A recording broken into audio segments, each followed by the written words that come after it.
आज हम पढ़ रहे हैं state government lesson 3 civics. Every country choose same form of in order to administer and manage internal and external affairs. हर देश में सेम फॉर्म होता है। किसका फॉर्म होता है?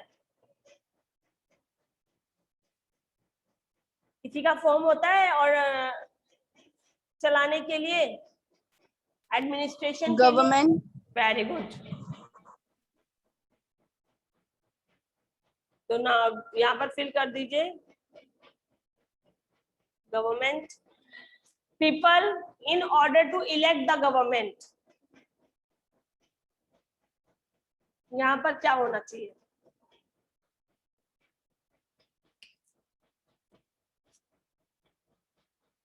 तो इसका जवाब ढूंढेंगे। ओके चलिए।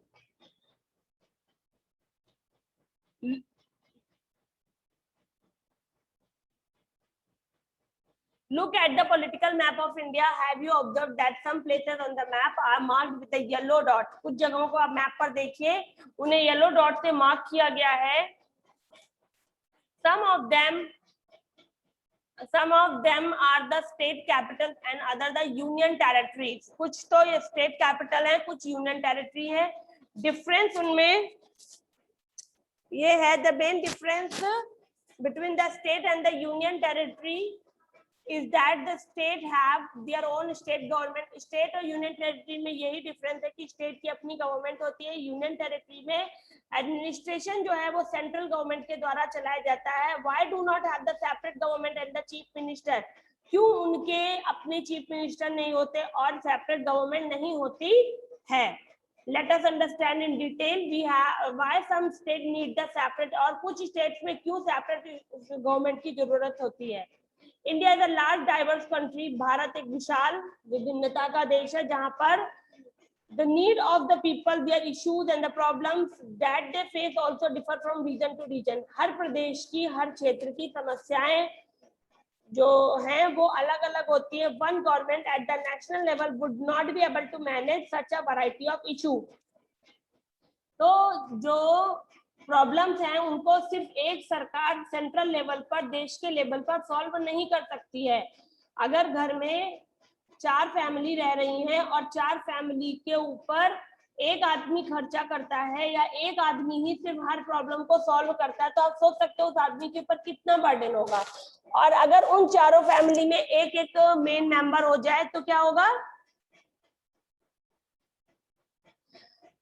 तो वो बर्डन कम हो जाएगा। तो वही चीज है यहाँ पे। So India choose to be federal country, तो इसीलिए इंडिया को फेडरल कंट्री कहा गया है। फेडरल मीन्स होता है जहां पर गवर्नमेंट के 2 लेवल हो, पहला सेंट्रल लेवल पर और दूसरा आपका स्टेट लेवल पर, जिससे जो मैनेजमेंट है उसको अच्छे से किया जा सके। The government in our country functions at the 3 levels. 3 level है यहाँ पर। Name the central, the state and the local. Government यहाँ पर 3 टाइप की है, जबकि जो फेडरल में आता है वो आपका आता है कि 2 टाइप के हैं, जिसमें स्टेट गवर्नमेंट और यूनियन आता है, यानी सेंट्रल लेवल आता है। गवर्नमेंट 3 लेवल पे काम करती है, सेंट्रल लेवल, नेशनल लेवल और सेंट्रल, स्टेट और लोकल लेवल पर। सेंट्रल गवर्नमेंट को यूनियन गवर्नमेंट भी कहते हैं, जो पूरे देश को संभालती है, पूरे देश पर राज्य का शासन करती है। It take the decision affect the, उसके द्वारा लिए गए जो निर्णय होते हैं वो पूरे देश को अफेक्ट करते हैं, उसका प्रभाव पूरे देश पर पड़ता है। हर स्टेट की अपनी स्टेट गवर्नमेंट होती है और it look after it concern and issue, जो वहां के मुद्दों को, वहां की समस्याओं को वहां पर ध्यान देती है। It share the burden of the centre, और इससे सेंट्रल गवर्नमेंट का जो बर्डन है वो कम हो जाता है। ये आप देख रहे हो, देखो येलो डॉट है, इनमें से ये आपके सारे क्या है? स्टेट्स हैं। Specific problem of the state are taken care of their level itself, और जो स्पेशल प्रॉब्लम्स होती हैं स्टेट्स की, उनको भी वो अपने लेवल पर सॉल्व करती हैं। The central government is able to concentrate on the issue that affect the whole nation. Central government जो होती है वो इस बात पर ध्यान देने, किसी भी टॉपिक के ऊपर ध्यान देने में एबल होती है कि उससे पूरे देश को क्या प्रभाव पड़ रहा है। Since the country is vast, जैसे देश बड़ा है, and every small area whether village और टाउन, और गांव और छोटे छोटे गांव हैं, शहर हैं, उन पर भी ध्यान देने के लिए, उनकी समस्याओं को सुधारने के लिए थर्ड लेवल है जिसको लोकल गवर्नमेंट कहा गया है।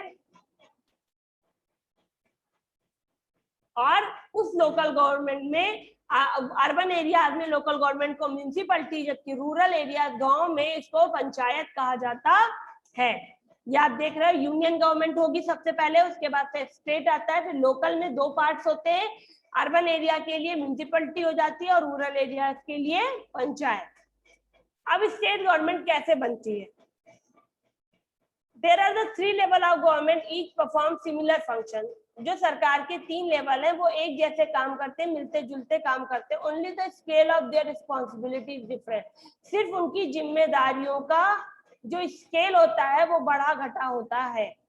The union government make laws for the entire country and take care of external affair. जैसे यूनियन गवर्नमेंट जो है, सेंट्रल गवर्नमेंट है, उसका काम है कानून को बनाना, पूरे देश पर लागू करना, देश के लिए कानून बनाना और बाहरी मुद्दों को देखना।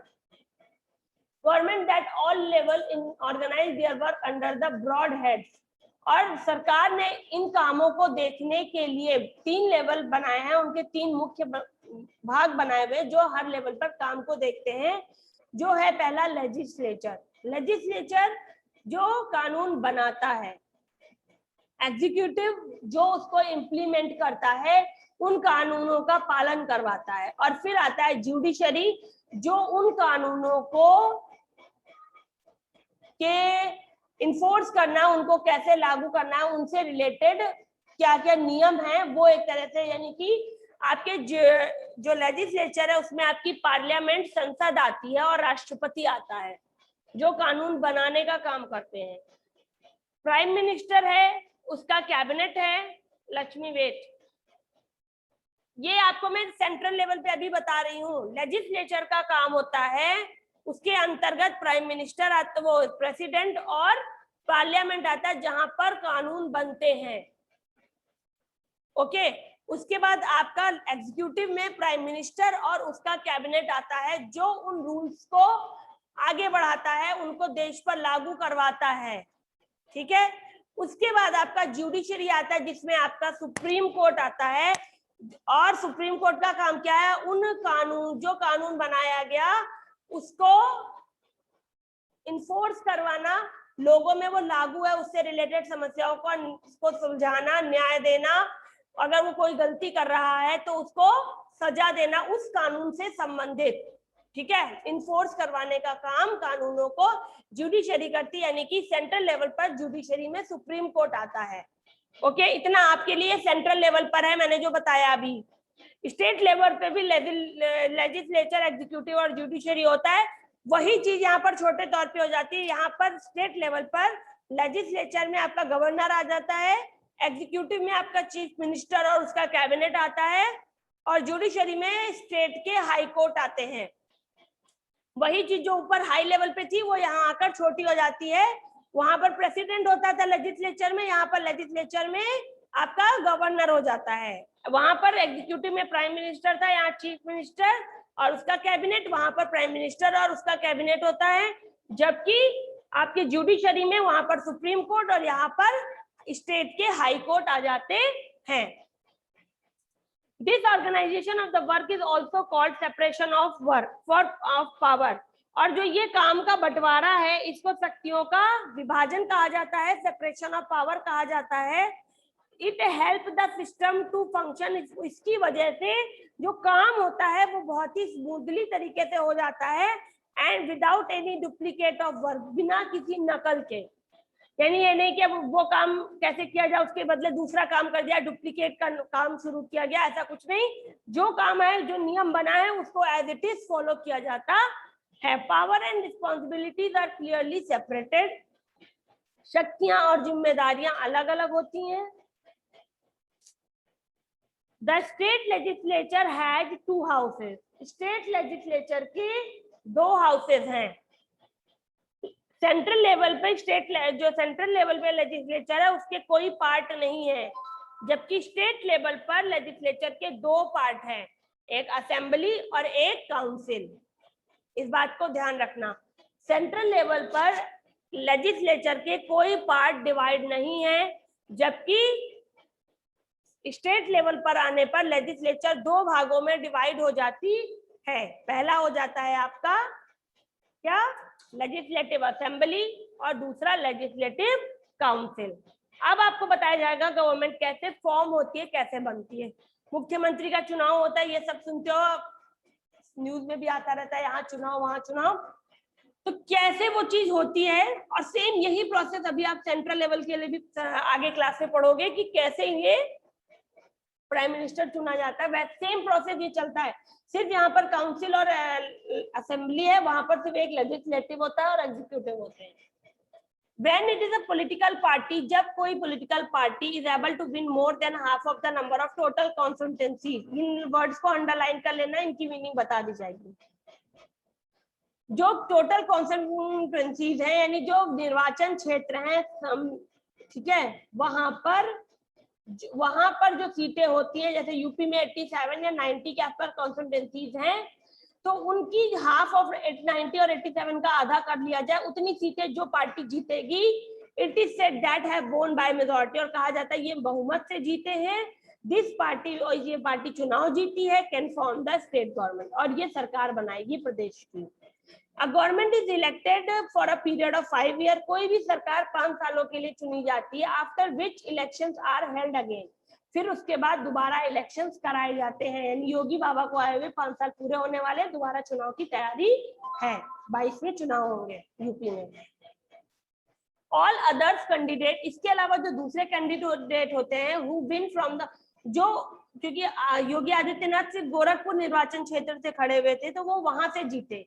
इसके अलावा बीजेपी पार्टी से वो बिलोंग करते हैं, तो बीजेपी की जहां जहां सीटें थी, वहां से उत्तर प्रदेश के अंदर जितने लोग जीतते हैं, but those political party does not gate, लोग जीतते हैं, हर पार्टी के लोग जीत जाते हैं, who win from the constituencies, जो निर्वाचन क्षेत्र से जीतते हैं, but whose political party, but उनकी पॉलिटिकल, जैसे कांग्रेस के मेंबर, मान लीजिए कानपुर से कोई कांग्रेस का मेंबर जीता, नोएडा से कांग्रेस के मेंबर जीत गए, बट जरूरी नहीं है कि उन्होंने 90 या 87 का आधा पार्ट जीता हो, वो वहां अपने क्षेत्र से जीत गए, ठीक है।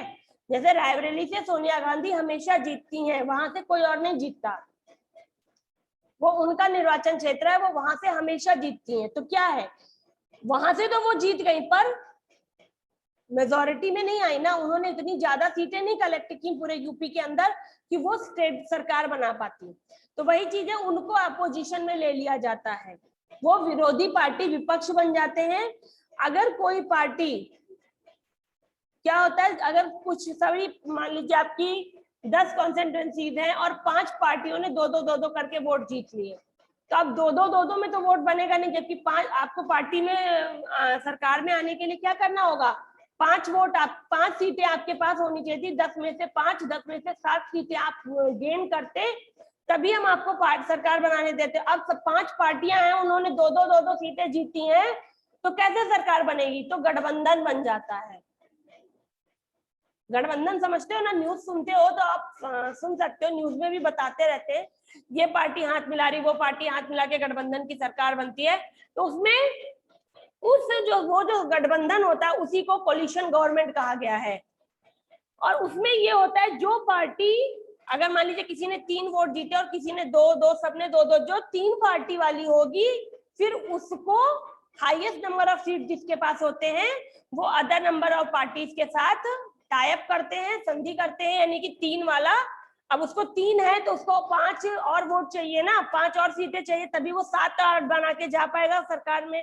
तो क्या करते हैं, 3 अपनी हो गई, 2-2 करके उन्होंने, और जिनसे उनको गठबंधन करना, जो उनके साथ गठबंधन करना चाहते हैं, 5 पार्टियां पूरी थोड़ी गठबंधन करती हैं, 3 हो गए, 2 पार्टियां मुश्किल से गठबंधन में आ गई, 4-3 7 हो गए आपके, उनको वोट चाहिए था इतना, उन्होंने 7 वोट कलेक्ट कर लिए, बाकी बची जो पार्टियां 5 में से 2-3 पार्टियां जो बची आपकी, वो चली गई विपक्ष में हो जाती, क्योंकि हर पार्टी समझौता नहीं करना चाहती। जैसे कांग्रेस और समाजवादी पार्टी गठबंधन करने को तैयार है, बट कांग्रेस बीजेपी के साथ गठबंधन नहीं करेगी, कांग्रेस बीजेपी के साथ समाजवादी पार्टी गठबंधन नहीं करेगी, ठीक है।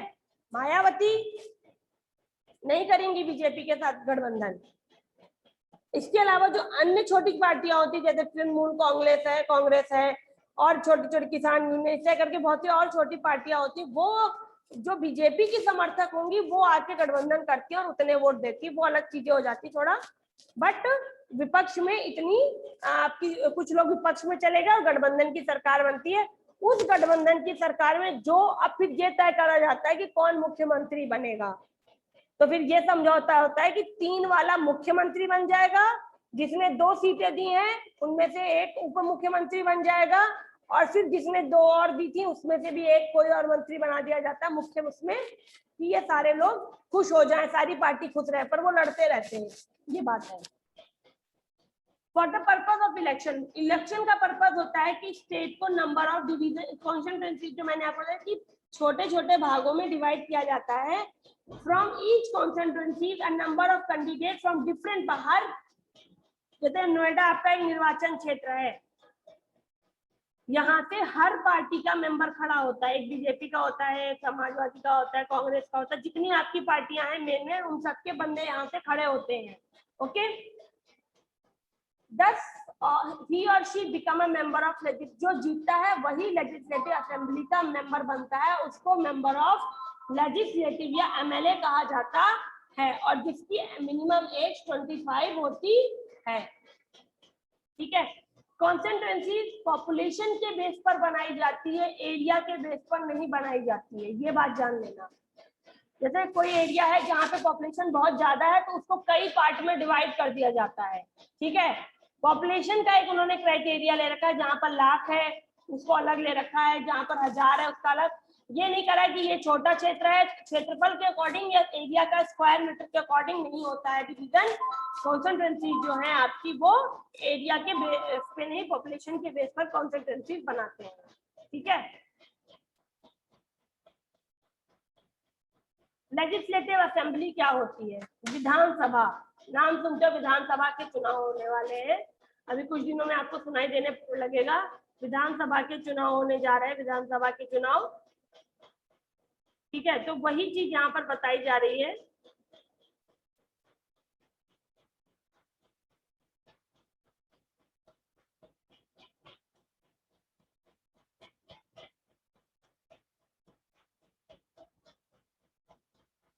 In India most of the state legislature only have 1 houses. कुछ स्टेट है जहाँ पर सिर्फ एक हाउस है, जैसे यूपी आपका 2 हाउसेज में है और आंध्र प्रदेश में 2 हाउसेज है, इस तरह करके एक ही कुछ ही स्टेट है जहाँ पर 2 हाउसेज चलते हैं, वरना सब जगह एक हाउस चलता है। लेजिस्लेटिव असेंबली है या उसको विधानसभा भी कहते हैं, उसका जो this is the called unicameral legislature, उसको यूनी कैमरल लेजिस्लेचर कहते हैं, जिसका एक असेंबली होती है, जहां पर लेजिस्लेटिव असेंबली सिर्फ होती है उसको यूनी कैमरल लेजिस्लेचर कहा जाता है, जो डिसीजन लेती है और कानून बनाती है। All the MLA whether from the ruling party और द अपोजिशन, चाहे वो रूलिंग पार्टी के हो या अपोजिशन के हो, वो क्या करते हैं, मीट लेजिस्लेटिव, वो सारे लेजिस्लेटिव असेंबली जैसे आप पार्लियामेंट में देखते हो मिलते हैं, सारे विपक्ष वाले भी मिलते हैं और पक्ष वाले भी होते हैं, बीजेपी भी होती है, कांग्रेस भी होती है वहां पर। वैसे यहाँ पे असेंबली में ये दोनों होते हैं, वहां पर डिबेट होता है, डिस्कशन होता है, किसी भी प्रदेश की स्टेटस को लेकर, उस प्रदेश के रनिंग को लेकर वहां पर दोनों डिस्कशन करते हैं। लेजिस्लेटिव असेंबली का काम क्या है? इसका काम होता है, ये हाईएस्ट अथॉरिटी है और कानून बनाने का काम करती है। असेंबली का काम है कि एक्सटेंसिव डिबेट किया जाए on the proposal of make new law for the state. देश के लिए, अपने प्रदेश के लिए, अपने स्टेट के लिए कोई नया कानून जब बनाती है तो उस पर डिस्कशन होना, बहस होती है, वहां पर एमएलए डिस्कस करते हैं, उसके सारे पॉइंट ऑफ व्यू बताते हैं, विपक्ष भी क्वेश्चन पूछता है कि अच्छा ये ऐसा हो सकता है, तो ड्रॉबैक बताइए, इसमें कमियां भी तो है, ये होगा, तो सारा कुछ वो जितने क्वेश्चन पूछते हैं उनके सारे आंसर देकर विपक्ष को जब संतुष्ट कर देते हैं तब वहां से वो कानून बनता है। उसके बाद क्या करते हैं, and evaluate the need to make changes to the existing law. अगर किसी कानून में परिवर्तन किया जा रहा है तो क्यों कर रहे हो ये परिवर्तन, इस परिवर्तन को करने से जनता को ये नुकसान है या जनता को क्या फायदा है, सारा कुछ वो समझता है विपक्ष. All the subject listed under the state list is the constitution can be considered by the legislative assembly. जितने भी सब्जेक्ट हैं स्टेट की लिस्ट में, यानी एक स्टेट लिस्ट है, एक कॉन्करेंट लिस्ट है और एक कॉन्करेंट है, एक स्टेट है और एक यूनियन. 3 लिस्ट है जिनमें काम डिवाइड है. जो कॉन्करेंट लिस्ट होती है उसमें सेंट्रल गवर्नमेंट भी इन्वॉल्व होती है और स्टेट गवर्नमेंट भी इन्वॉल्व होती है. ठीक है, जैसे हेल्थ है और एजुकेशन है, ऐसे नॉर्मल से टॉपिक पर. बाकी काम दोनों अलग अलग करते हैं, कोई किसी के काम में इंटरफेयर नहीं करता है. स्टेट की जो लिस्ट है जिसमें आपकी उसकी मेंटेनेंस आता है, लॉज बनाना आता है, सुरक्षा आती है, बाकी जो जो टॉपिक दिए गए उनसे रिलेटेड जो लिस्ट कॉन्स्टिट्यूशन ने उनको दी है, लेजिस्लेटिव जो है उन सारी चीजों को देखती है उन लिस्ट के अकॉर्डिंग. और इफ द नीड अराइज, अगर उसको जरूरत महसूस होती है तो वो कानून बनाती है. और सब्जेक्ट जो होते हैं कॉन्करेंट लिस्ट को देखते हुए, कॉन्करेंट लिस्ट में भी वो सब्जेक्ट होने चाहिए. उन मतलब जिस भी टॉपिक पर आप कानून बना रहे हो, मान लो शिक्षा से रिलेटेड कोई कानून बन रहा है तो वो कॉन्करेंट लिस्ट में शामिल होना चाहिए. ठीक है, ये है. बाकी चीफ मिनिस्टर कैसे अपॉइंट होता है ये कल हम पढ़ेंगे और आपको इसको करके आना है. ठीक है.